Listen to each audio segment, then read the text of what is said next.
Madame, monsieur, bonsoir. Un poids lourd est de nouveau à l'origine d'un grave accident à l'entrée sud de Saint-Étienne. Il était 22 heures lorsque ses freins ont lâché.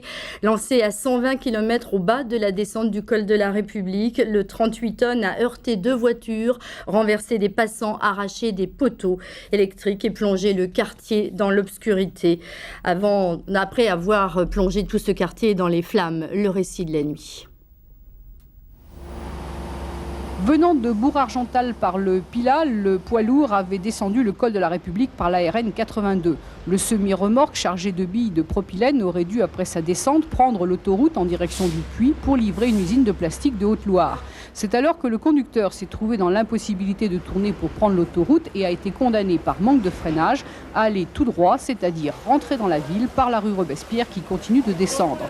Klaxon hurlant à 120 km/h selon témoins, le semi a percuté une voiture qui s'est enflammée, continué sa route folle en détruisant boutiques et pylônes EDF, puis percuté une seconde voiture et finalement terminé sa course folle dans un hôtel et une supérette, déclenchant un violent incendie. Bilan 2 morts et 6 blessés, dont 3 graves. Le matin même, la place Bellevue accueillait le marché bi-hebdomadaire. Si le même accident était survenu 2 heures ou 3 heures plus tôt, à la sortie des écoles, ça aurait été vraiment une catastrophe.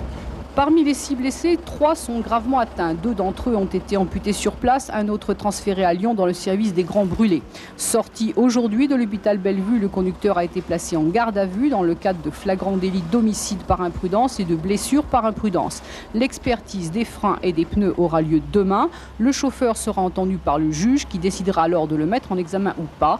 En cas de responsabilité établie, il encourt 5 ans de prison.